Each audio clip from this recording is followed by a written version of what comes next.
What's up, guys? This is Coach Grant with First Down Training, and today we're going to be breaking down some great at-home wide receiver drills that you can do that do not require a lot of space. Let's get started. Also, fellas, before we get started with this video, if you're a wide receiver and you struggle with knowing how to structure your on-field workouts, check out that very first link in the description below where you can get access to a 4-week daily wide receiver on-field training schedule that we offer. We give you over 100+ wide receiver route running, press release, and catching drills that you can do, all mapped out with sets and reps for you to follow. So if you guys want some more information on that, how you can get access to that, check out that very first link in the description below. Let's get back to this video.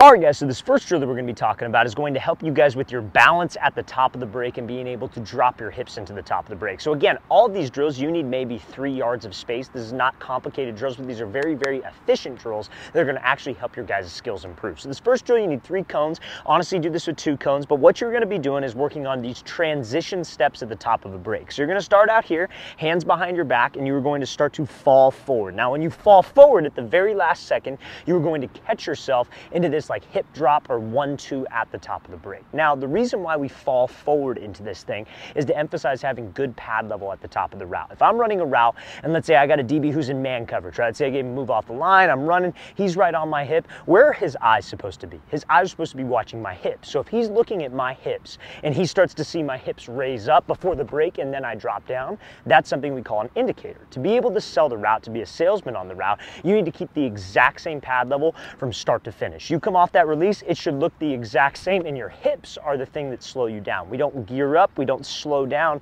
to be able to drop my hips. The hip drop is what's going to slow us down. So it's very, very important that on this drill we wait to the last possible second. We do not want to do this and then go right before, like a second into the lean forward. We want to wait to the last possible second because that's how we get the most out of this. Now, when we strike the ground on this drill, we want to focus on striking on the ball of my foot. I don't want you guys to do this and be on your heels, because if we build that bad habit of striking on my heels, that's going to translate to the top of the route, which can lead to injuries and slower cuts. So that snap fall into that 1-2 transition is a great way to work on your hip drop at the top of the break when we don't have that much space. All right, guys, so this next drill is going to be called a landmark high knee hip drop. So this hip drop drill is going to work on, again, the same thing, that same mechanics, that violent drop at the top of the break that the last drill worked on, but now we're going to add some movement to it. So the most important thing when you're limited in space, you're working out in your room, your garage, your front yard, you don't have a big field to run at, you have to emphasize the little details and nuances of route running. So when you guys are running routes, your foot strike is insanely important. When you're running a route, you never want to strike the ground like we talked about in the last example on my heels, because let's say, for example, I'm running like a comeback route and I'm trying to drop my hips into the break. When I reach and I strike on my heel, that can cause my leg to extend. And when I'm running full speed on a route and this foot gets outside my frame and extends, that puts a lot of pressure on my knee, my ankle, my Achilles, and that could lead to a lot of injuries, not only make you slow out of the break. So on this specific drill, we have to really focus on being on the ball of my foot. So all you were going to do, so a landmark cut is like how you would run a route. It's like when you get to that next level, and some of you guys watching this probably are at the next level,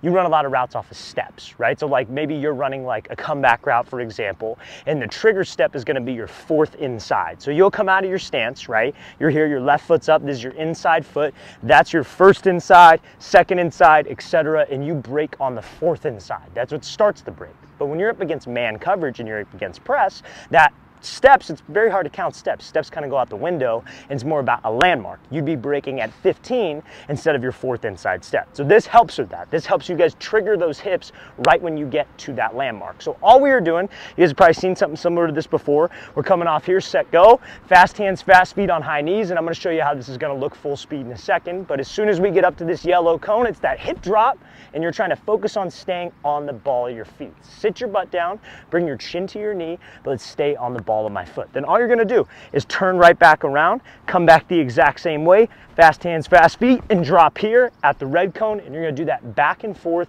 on each side for maybe about 4 to 5 different sets. So I'm going to show you this is going to look full speed, landmark high knee hip drop.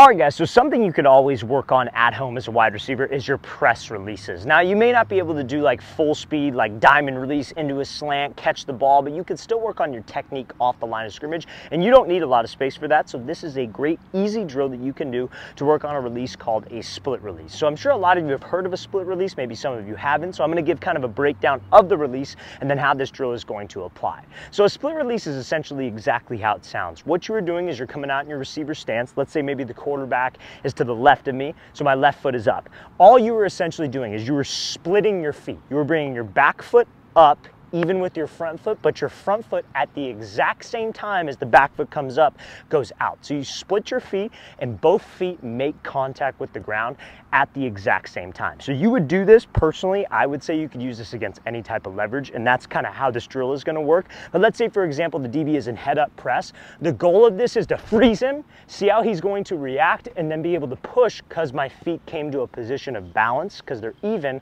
the opposite of where he goes. So like, let's say he's head up in press, and then I do this split release, but he jumps to the inside. I'm in a position of balance. I could just take the outside release. So this drill kind of works on that.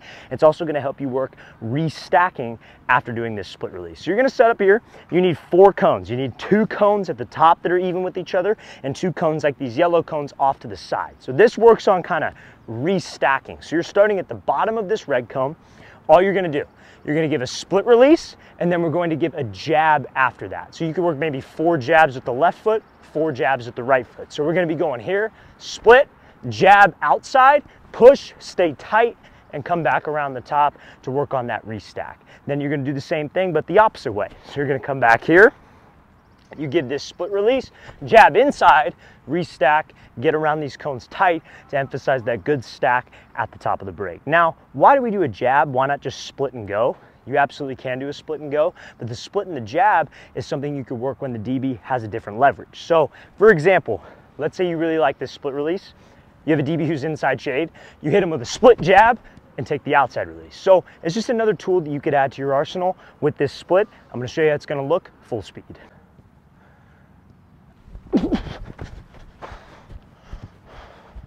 All right, guys, so this next drill is going to be an easy warm-up drill that you guys can do at home. And honestly, this is just a great exercise for hip mobility to help you guys sell your routes off the line or at the top of the break. So how many of you guys have heard of a cut?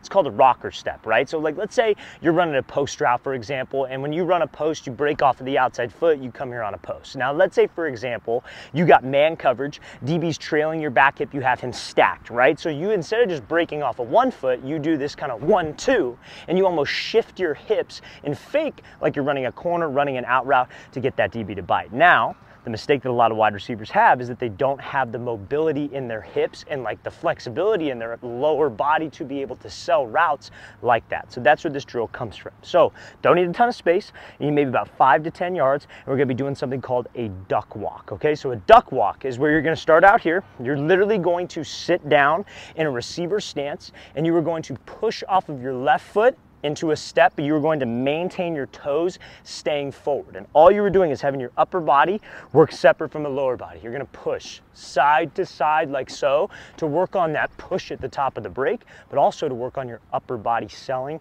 and having your hips be mobile. It's completely common if this hurts, because this drill is supposed to hurt if you have stiff hips. But this is a great, great drill for hip mobility and to help you guys sell your routes off the line and also at the top of the route. Because if I'm doing a move, like let's say, for example, I'm doing this jab release, I don't want to do this release and just step and keep everything square. I want to sell with my hips because that's what a DB's looking at. So when I do this move, I want my hips to go with the cut, and that's what this duck walk will help you with. I'm going to show you how this is going to look full speed.